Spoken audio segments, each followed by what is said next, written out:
tarde. Teremos nesse momento mesa de relatoria dos grupos temáticos. Para compô-la, convidamos o coordenador da conferência, conselheiro Carlos Alberto Crictini.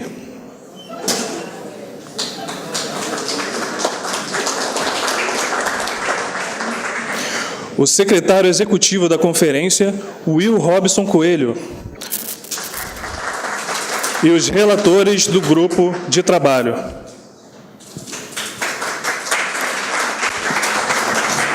Gente, os relatores de cada sala, do tema 1, 2, 3 e 4, por favor, queiram vir se sentar aqui. Pode sentar aí, não tem problema. Tem mais uma cadeira aí? Eu posso sair, deixa só eles, tá bom? Pode ser também, tá bom, tá bom.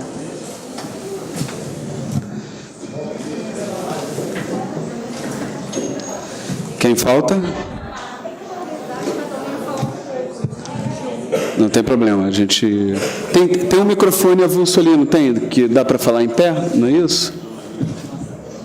Tá onde? Não fica ali? Tá. Bom, gente, depois de uma tarde intensa de trabalho, né? Eu acho que todo mundo gostou das interações, foi bastante rico, né? Um processo muito denso, né? A gente tentou acelerar alguns grupos, tentamos apertar, mas a gente não podia abrir mão da qualidade, então a gente acabou atrasando um pouquinho, né, os trabalhos, mas ainda em tempo do nosso cronograma dentro das folgas.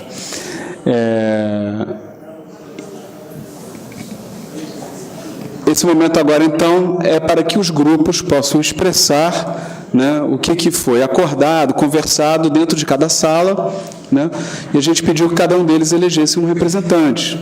Né. Está faltando de um grupo só. Né. Oi? São 4 grupos. Sim, mas tem um grupo, tem 3 pessoas. Ah, sim. Vem, pode vir para cá, não tem problema.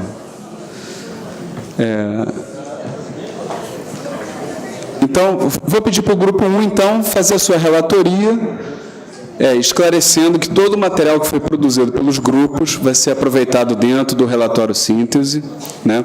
Nada é descartado, porque tudo é muito rico, tudo muito valioso. E o representante do grupo, ou as pessoas que vão apresentar, estão trazendo aqui, na verdade, uma síntese e as ideias mais fortes que foram discutidas lá. Né? Então, o grupo 1, por favor, pode iniciar sua relatoria, a começar por se apresentar. Né? Não, o grupo 1, da sala 1. O tema 1. Auditório. É o auditório. Boa tarde. Nosso tema é escala de planejamento, a cidade e a metrópole. Dentre os temas que nos chamou a atenção, nós separamos somente alguns e dissertamos um pouco sobre eles. Meu nome é Luciane Lopes, arquiteta, trabalho na iniciativa privada, casada, tenho uma filha, 3 aninhos. Sou flamenguista. E vou falar nós vamos falar sobre 3 itens que foram os itens mais votados dentre os grupos. Esses itens são saneamento, moradia e o grupo de transporte. Mobilidade, perdão. Sobre saneamento, nós temos atores envolvidos que são os gestores públicos. Esses atores nós selecionamos como os causadores e também os responsáveis para solucionar o problema. São os envolvidos na solução do problema, nas partes. Arquiteto e urbanista, cidadãos e outros segmentos da sociedade civil. Pode ser o usuário, o empresário, quem estiver envolvido.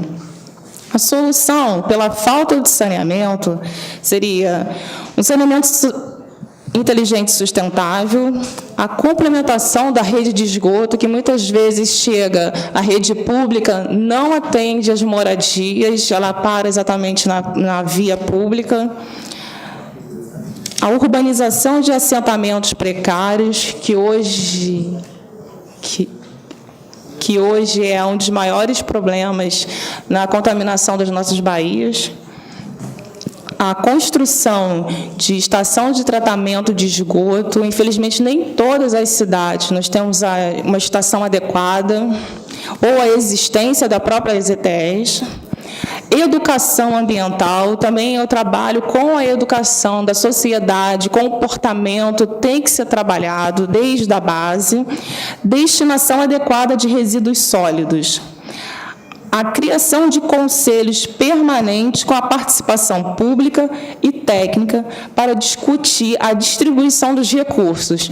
Esse item ele vai ser genérico, ele vai encontrar em todas as modalidades, porque é muito importante discutir a questão da distribuição do investimento, não só no saneamento, mas como um planejamento em geral. Para a atuação do CAU-RJ, nós sugerimos que o CAU deveria exigir o quadro permanente de profissionais qualificados, arquitetos, urbanistas e afins. Exigir à Prefeitura a permanência desse quadro para atender a sociedade.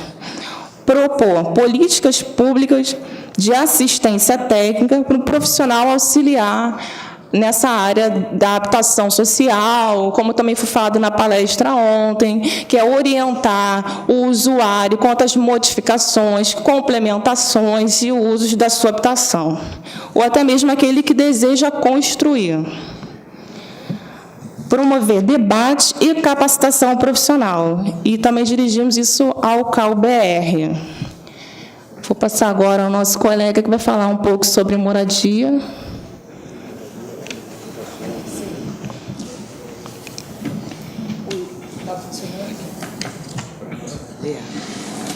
Oi, boa tarde, eu sou a Denise Penafirme, arquiteta e urbanista, atuei bastante com essa área de moradia e, assim, dentro do tempo e das condições que a gente conseguiu discutir no grupo, a gente somente pontuou, né, alguns aspectos importantes desse debate da moradia que não é possível aqui a gente, né, falar do tamanho que ela tem, né, e todas as suas questões, mas nós levantamos algumas aqui que achamos importante, que, assim, também relacionado, primeiro, aos atores envolvidos, a gente pontuou aqui o arquiteto e urbanista e profissionais afins, que é fundamental que essa ação relacionada à moradia ela tenha uma característica interdisciplinar, né? Profissionais da área social, jurídica e outros afins, né? Engenharia, né? Os gestores públicos, os cidadãos, que a gente faz questão de destacar dentro da sociedade civil, a sociedade civil como um todo e o cidadão, né, que vai ser o beneficiário, o usuário, tem uma importância grande nessa discussão da sua moradia. Bom, as questões que nós pontuamos aqui são a melhoria das condições de habitabilidade, de um modo geral, né, relacionado à moradia, tudo que venha contribuir para que você tenha uma oferta de moradia adequada, digna, né? O reassentamento adequado, né, dentro das normas vigentes e legislação e do que está posto sobre essa questão de reassentamento de famílias que vivam em área de risco, bem como assim, a elaboração de estudos e projetos de eliminação de riscos também, que possam possibilitar a permanência também dessas famílias que estejam nessa condição.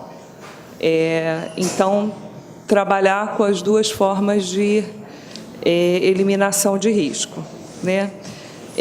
Tendo nessa avaliação, considerar a relação custo-benefício econômico e social também, né? Se há um reassentamento, se há uma eliminação de risco que possibilite a permanência daquelas famílias. Isso sempre é uma questão que causa muita discussão e polêmica em várias cidades. Isso eu mesmo já presenciei algumas vezes. A urbanização dos assentamentos precários, né, a urbanização como um todo, que é uma necessidade premente de várias áreas, né, não só de favelas, mas áreas de moradia precária. Há ações de regularização fundiária em complementação à consolidação da moradia digna, né, adequada, que somente a partir da titulação, da posse, que as famílias se encontram numa situação definitiva da moradia, né? Construção e a consolidação de unidades de uso misto residencial e comércio e serviços. Nós discutimos, lembramos bastante no grupo, que o que as comunidades já nos ensinam há décadas, né? Que eles têm, muitos moradores têm nas suas unidades residenciais também a sua atividade de comércio ou de serviços, né? E o que é fundamental para a sua condição socioeconômica, né? Então, seria considerar essa necessidade, quando da produção da moradia nova, de você ter na mesma unidade também a área em que possa desenvolver esse tipo de atividade, bem como em projetos de urbanização, de assentamentos, o poder público também considerar, ainda que não tenha intervenção naquela unidade mista, mas considerar que ali é uma situação real daquela comunidade que precisa ser de alguma forma consolidada ou, enfim, melhorada, que tenham ações referentes a essa questão da moradia de uso misto. Quantas ações possíveis, através do CAU-RJ e do CAU-BR, nós elencamos aqui a promoção de debates sobre assistência técnica, a moradia, e a proposição, sobretudo pelo CAU-BR, de políticas públicas aos governos municipais, estaduais, bem como até ao governo federal, discutir políticas públicas com os governos. Mais como uma atribuição do CAU-BR, né?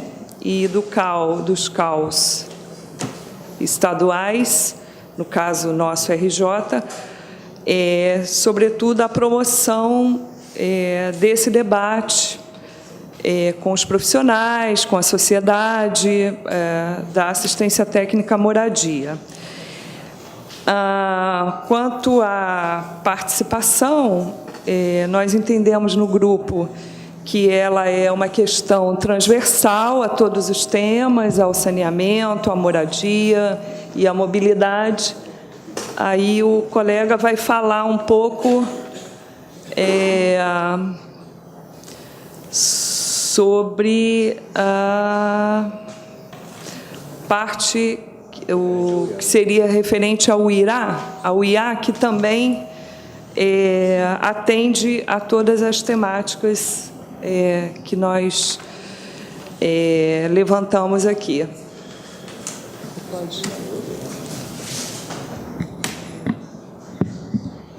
Boa tarde, meu nome é Rogério Cortez, sou arquiteto urbanista.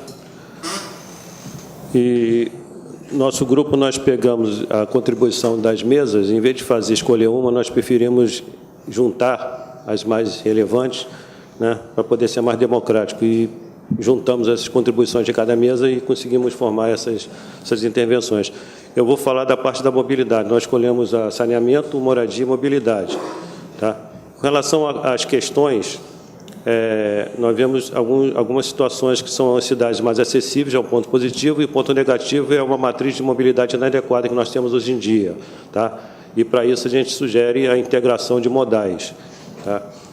Os atores seriam o poder público, a sociedade civil organizada, que aí estariam gestores públicos, arquitetos urbanistas e o cidadão comum, ou seja, uma coisa bem democrática, nada imposto de cima para baixo. As soluções de encaminhamento, para isso, seriam educação, tá? Seria educação para o motorista, tá? Educação para o pedestre, educação para o ciclista, né? Porque tentar apaziguar um pouco da violência para poder conseguir inserir o projeto de mobilidade, porque se a gente não resolver a questão da violência, a questão da educação, né, no trânsito, a gente consegue integrar o ciclista, o pedestre, o motorista, né, etc. E tal. Então, essa educação é uma parte importante que a gente destacou. Um projeto de mobilidade urbana integrado para toda a região metropolitana, tá? Independente das soluções municipais, mas esse projeto ele ser integrado porque algumas situações metropolitanas tem pessoas que se deslocam de municípios para outro e precisam dessa integração. E uma articulação dos municípios com os órgãos metropolitanos, ou seja, os municípios vão dar seus problemas, suas soluções e vão interagir entre eles, né, para poder formar um conjunto. E um novo estudo para transporte de massa em nível metropolitano com integração de modais. Entendeu? Que você utiliza um ônibus com trem, com metrô, com a barca, tá? Então isso precisa ser integrado.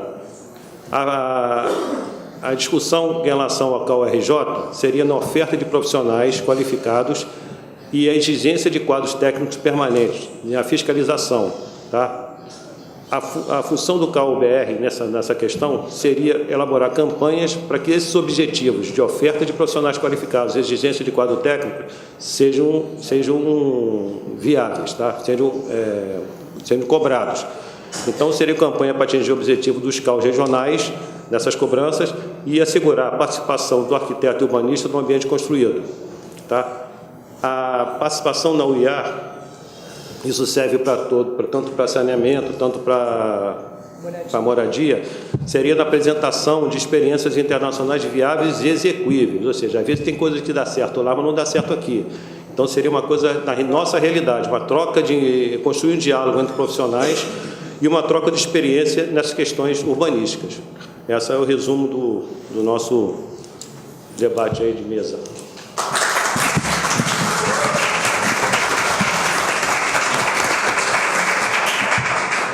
Gente. Você precisa sentar. Alô. Então, o grupo 2 agora, eu vou pedir para a gente ficar atento ao tempo.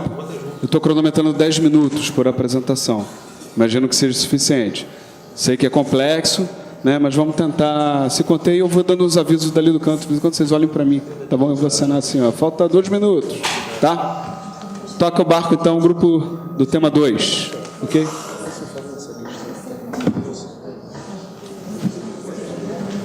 Bom, eu sou Cristóvão Duarte. Tá funcionando?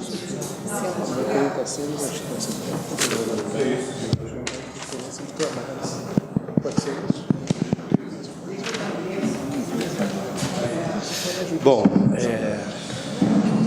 boa tarde, eu sou Cristóvão Duarte, sou arquiteto, urbanista, professor da UFRJ e participei desse grupo. Nós dividimos o grupo em três grupos menores e vamos tentar fazer uma síntese da discussão, que foi muito rica, né? Sobretudo no primeiro momento em que se abriram os temas e as questões e se multiplicaram as abordagens, né? Depois nós sintetizamos na forma dessa metodologia proposta, e essa metodologia tem questões consolidadas, soluções e ações possivelmente a serem assumidas pelo CAU e pela UIA. Nas questões, o grupo é Memória e Paisagem, e o projeto... Espaço urbano. Tem partido e o projeto. Mas é a memória e a paisagem. Então, esse grupo 1 propõe a produção de espaços públicos de qualidade construídos para as pessoas e a conservação e valorização dos jardins históricos. Como soluções para essas questões, nós elencamos algumas propostas, como a democratização da gestão pública do espaço urbano, elaboração de projetos urbanos participativos, preservação dos arquivos históricos, aperfeiçoamento dos instrumentos de legislação urbanística. Como ações possivelmente a serem encampadas pelo CAL, nós sugerimos as ações de conscientização da importância do profissional arquiteto junto às administrações públicas, parceria com as universidades visando aprofundar o debate sobre as soluções para os problemas urbanos, organização de seminários, cursos e workshops visando a capacitação do profissional arquiteto e o incentivo e a organização de concursos públicos para a elaboração de projetos para as obras públicas. Essas ações deveriam ser encampadas igualmente pelo CAL-BR e para o IA nós colocamos o incentivo à troca e ao intercâmbio internacional de experiências no campo da preservação do patrimônio cultural. Boa tarde, eu sou Cláudia Baima, arquiteta também, docente da UERJ, no curso de arquitetura e também do CAL. Na verdade, os grupos de trabalho, as mesas, ficaram todas muito parecidos, os temas, as propostas, então elas estão se intercalando um pouco, sobrepondo um pouco uma outra. As propostas, às vezes, as ações foram muito parecidas, sugeridas entre as mesas. Então, eu vou tentar destacar aqui uma coisinha ou outra que só para complementar, já fala do Cristóvão. Então, quando ele fala da capacitação profissional, a gente colocou também não só do arquiteto, mas também do técnico, por exemplo, técnico de edificação, por exemplo, e do operacional, né, dos artífices, então, seja o pedreiro, o gesseiro, o carpinteiro, os mestres de obras e assim por diante. Então, seria uma promoção de cursos especializados e direcionados para esse público, para essa mão de obra especializada, a publicação de livros também direcionados para esse público, também de técnicas construtivas, e a valorização também desses profissionais, né? A gente questiona um pouco a falta da valorização deles. Como ação para o CAL, que seria uma parceria com as instituições de ensino para capacitação para esses cursos, idem para o CAL-BR, né? E, com relação ao IA, seria o intercâmbio, que também já foi dito pelo Cristóvão, mas o intercâmbio direcionado a esses profissionais e também às tecnologias de restauro e de conservação. O outro tema também, que permeia pelo que o Cristóvão já falou, seria também a preservação do ambiente, do meio ambiente urbano, frente aos interesses públicos e privados, né, no sentido de uma educação patrimonial, uma educação ambiental, principalmente o diálogo entre a sociedade, os gestores públicos e particulares, valorizando a questão do pertencimento desse local, dessa identidade, dessa memória. Então, é muito importante o diálogo, saber ouvir essas comunidades, saber ouvir o valor que eles têm como patrimônio. E, então, seria essa educação patrimonial, ambiental, uma ocupação consciente dos espaços vazios, né, dos vazios urbanos da nossa cidade, e essa não mercantilização desses espaços, né, a não mercantilização do nosso patrimônio histórico e não usá-lo apenas como o merchandising, seria um pouco essa questão. E direcionadas ações ao CAU, seria um incentivo à participação dessa população também, e na elaboração e revisão das regulamentações desses projetos que serão implantados em suas localidades.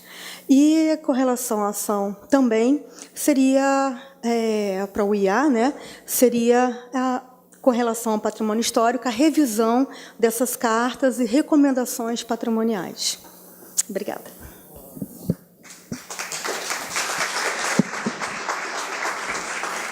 E, assim, só para complementar, eu acho que tudo foi dito, né, sobre as contribuições, sobretudo.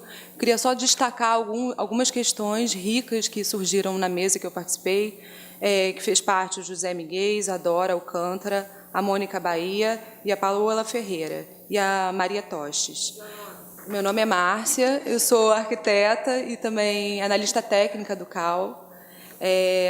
Uma das questões levantadas foi a questão da cidade noturna, você pensar essa questão da paisagem noturna e essa discussão também entrar e ser fomentada pelo CAU, tanto o CAU-RJ quanto o CAU-BR.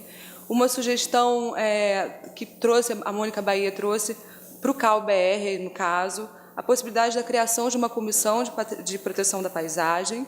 E um dos temas que eu vou destacar aqui, uma das questões que a gente levantou, foi a questão da acessibilidade ao patrimônio.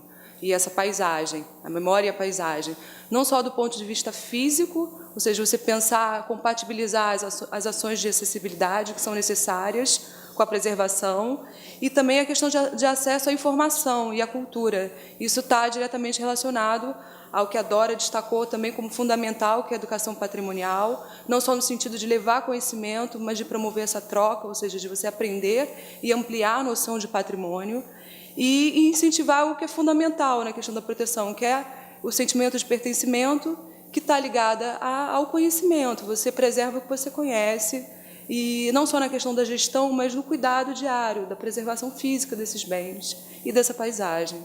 É isso.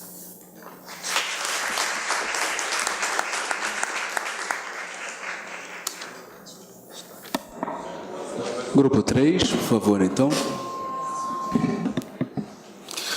Olá, boa tarde ainda.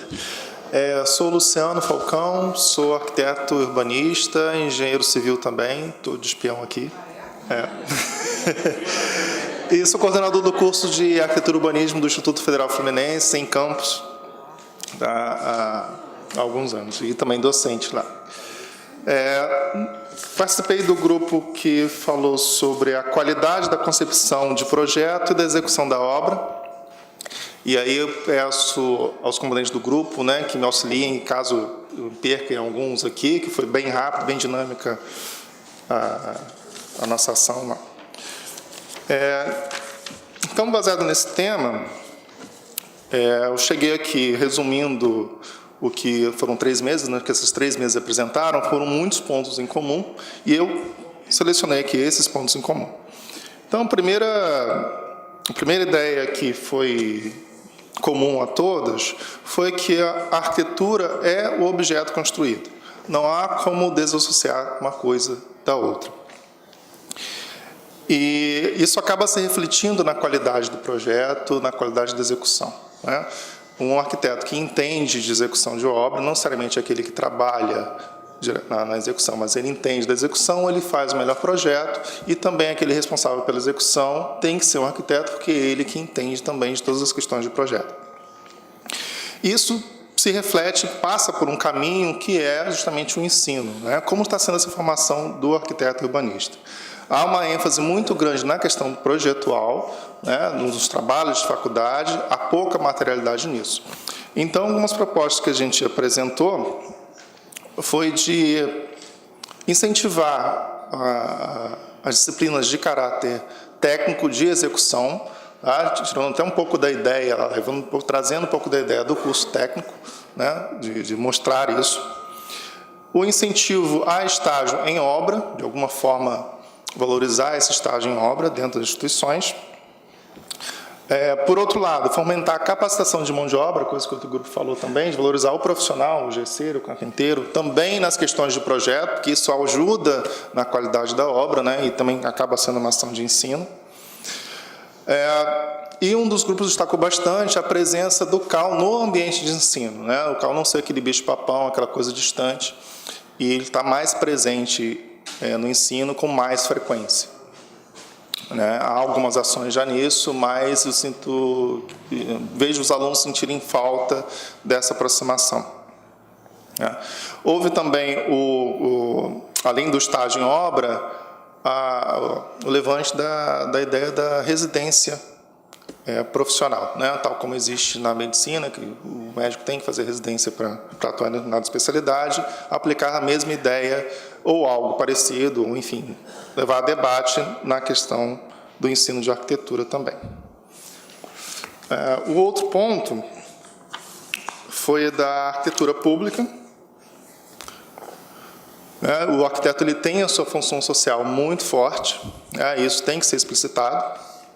Já existem leis de atribuição do arquiteto como assistência técnica, só que elas não são divulgadas, tanto para o consumidor final, quanto para os próprios arquitetos. Então, uma das ideias é de levar adiante essa promoção da legislação, e o CAL poderia fazer isso, tornar como chave também a promoção dessa legislação, junto tanto à população quanto aos profissionais. Ações junto a municípios, e outras entidades não governamentais que podem trabalhar nessa função, como mediadores dessa função, e capacitação profissional também da mão de obra local. O pedreiro que vive naquela comunidade, ele pode muito bem saber que isso existe, ele pode fazer executar e trabalhar na própria comunidade, ele vai ter muito mais acesso ao vizinho do que um profissional externo que eles encaram como um extraterrestre naquela comunidade, uma aproximação muito mais fácil entre iguais, como um estrangeiro ali. Com isso entra a democratização do acesso do profissional de arquitetura a toda a população, que é uma das dificuldades que a gente vê na profissão.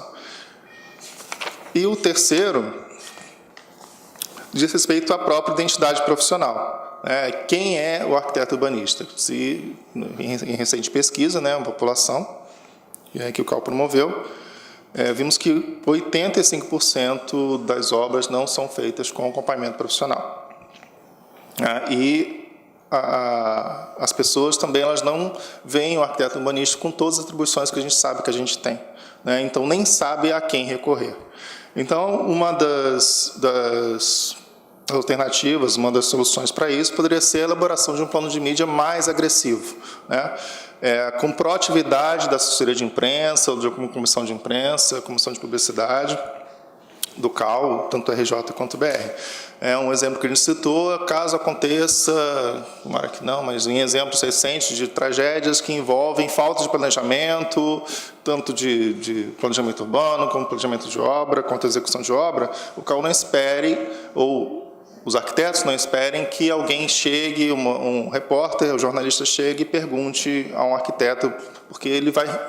A tendência deles pelo conhecimento da sociedade, procurar um engenheiro, ou engenheiro responsável por aquela obra, mas que seja o CAL aquele a ser proativo, a elaborar um artigo no jornal, a impor uma posição, a elaborar um evento, uma palestra a respeito daquele problema, e se colocar como personagem daquela situação. Isso ajuda na aproximação com a sociedade, de se mostrar cada vez mais presente. É pela repetição que acaba tendo esse aprendizado. Palestras em escolas também e mídias de grande abrangência. A gente sabe que a grande massa brasileira, que são esses 85%, eles não têm acesso à mídia que uma parcela menor da população tem. Então, é pensar nisso e quer atingir essa grande massa, que acesse, então, a mídia da grande massa. Seja um programa de grande audiência na TV, seja uma história de novela, seja uma revista de grande circulação, mas que pense no alvo, no objetivo. Um outro ponto, né, que um grupo ressaltou é que o profissional ele é um generalista, né? Então, as suas ações elas têm que ser encaradas dessa forma, elas são diferentes, não tem como colocar todo mundo no mesmo pacote, todo mundo no mesmo cesto e dizer que todos têm que atuar da mesma forma. Então, um dos grupos de debate, uma das mesas, sugeriu a adequação, o pensamento, pelo menos a discussão da fiscalização a essa realidade, né? Um profissional que está lá, que foi contratado, que tem contrato, que está fiscalizando a obra, que está presente na obra, ele recebe a fiscalização, apresenta toda a documentação, está tudo ok, a responsabilidade técnica em dia, ao mesmo tempo em que existem várias outras obras em que não há nem mesmo a fiscalização, nem mesmo a presença de um profissional capacitado, né? Além dessa obra não estar regularizada perante a prefeitura, não estar adequada aos órgãos à legislação vigente no município. Então, como atingir isso? Como ser o educador também para esse público, né? A mesma fiscalização que atua de um lado também pode atuar de outro. Isso é eficiente, eficaz, né? Qual seria a solução para que deixe de ser o ameaçador, o fiscal que vai punir e vá ser o educador também, né? Então, foram esses 3 temas que permearam mais as 3 mesas, né? Não sei se lembram de mais algum, fiquem à vontade. Não, ok? Tá, é isso.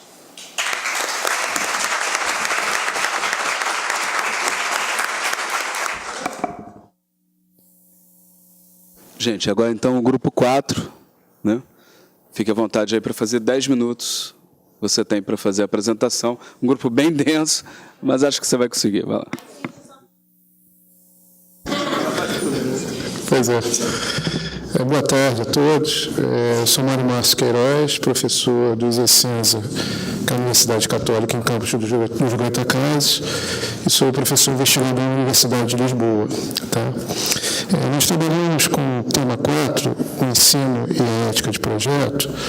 Tá? Nós fizemos algumas abordagens que também foram similares nas 3 mesas que se apresentaram na discussão. Tá? E elencamos aqui 3 temas, resolvemos tirar 3 temas que julgamos ser de maior importância nesse contexto, tá? Até parafraseando com a questão do título. E nós colocamos, então, um outro olhar sobre a ética no ensino, né? Como é que nós podemos fazer essa abordagem dentro do contexto do ensino acadêmico. Tá? E aí transformamos isso numa pergunta, né? Como essa ética pode ser um espelho na prática profissional sem doutrinar a questão acadêmica, né? Ou seja, sem a gente estar sempre promovendo uma fixação, né, sobre aquele olhar, né, de idolatria sobre o professor, como é que isso pode ser desmistificado nesse contexto. Tá? E aí tivemos como uma solução para essa questão, foi exatamente tentar trazer à luz essa complexidade da prática profissional, na estimulação de uma reflexão crítica sobre as posturas correlatas nesse contexto. Ou seja, possibilitar com que o aluno seja um agente de reflexão em todas essas áreas que a gente estabelece, principalmente naqueles que estão sempre lidando na concepção do projeto, que é uma situação importante de não repetirem modelos que nós orientamos, mas sim a possibilidade dessa reflexão poder construir novas interpretações nesse contexto. Tá? E seria importante, na visão do grupo, né, a distribuição do material institucional do CAU junto às universidades para que pudesse, né, reforçar e formatar esse conceito relacionado ao contexto desse ensino. Tá? Que o próprio CAU-BR pudesse ratificar essa posição junto, né, a essa prática do CAU local, do CAU-RJ, tá? E se entender que seria interessante a gente poder promover, solicitar junto ao 2020, uma questão de uma revisão de uma base curricular no conceito do aprendizado da ética, porque a gente entende que a cada disciplina que se formula dentro do ensino acadêmico, a gente já passa um pouco esse contexto. Mas é interessante que haja realmente uma pontualidade, uma delimitação nesse contexto do estudo da ética profissional, tá? Para que a gente pudesse dar uma ênfase nessa relação dialógica, no que seria exatamente o conceito de ensino e aprendizagem nesse contexto. Tá? Um segundo ponto que foi importante para essa nossa discussão foi exatamente essa compreensão da dimensão da arquitetura e do urbanismo junto à vida cotidiana, né, da sociedade, ou seja, buscar estabelecer uma forma de demonstrar junto à sociedade como é que esse trabalho nosso dá alcance, permite estabelecer uma relação de melhoria, de qualidade, tá, na intervenção, né, da nossa atuação profissional junto à sociedade, que isso possa ter uma reflexão, né, nesse contexto de melhoria da cidade, da arquitetura, da prática urbanística e urbana, como é que isso pode ser colocado. Né? É importante que haja, né, uma divulgação constante desse aspecto, né, sobre as informações e a atuação que os próprios arquitetos, que a própria profissão do arquiteto urbanista, ele se replica sobre a sociedade, e a prática institucional do CAU poder ter campanhas educativas que pudessem promover constantemente a divulgação da atuação profissional, desses profissionais da atuação do arquiteto urbanista. Tá? O CAU-BR teria essa possibilidade de estabelecer, ratificar essa premissa mais local, né? E também como sugestão para o IA 2020, a oportunidade de amplificar a discussão desse reconhecimento do papel do arquiteto urbanista, da arquitetura do urbanismo, junto à sociedade, junto à cidade, que é o elemento fundamental da nossa prática profissional. Tá?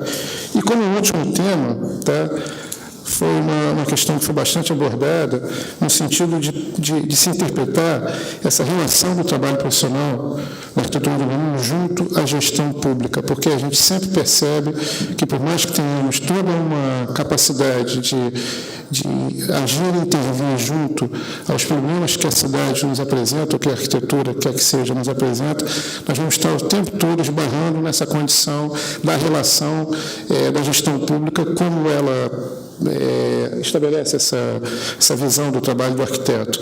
Né? E aí, como é que todo esse contexto dos agentes e atores trabalham nesse contexto, que são os próprios governos, nas suas diversas instâncias, o empresariado, que é agente também desse processo, e a classe política, que acaba tendo uma interveniência no contexto das obras públicas e dos espaços de interferência do coletivo. Né? Então, foi importante para nós esse questionamento, no sentido de cada vez mais solicitar esse papel articulador do Conselho à frente desse processo, né, de estar ratificando essa nossa atuação para que se possa ter essa inter-relação, tá? E até a sugestão de ter a implementação de uma instância técnico-regulamentar para a continuidade e referência desse trabalho profissional da arquitetura e do urbanismo junto a essa condição de gestão pública, tá? E o CAU sendo o agente contínuo para que pudesse promover consultas públicas, audiências, para cada vez mais ratificar essa importância do trabalho nosso da arquitetura e do urbanismo. Eu acho que é isso e eu agradeço. Obrigado.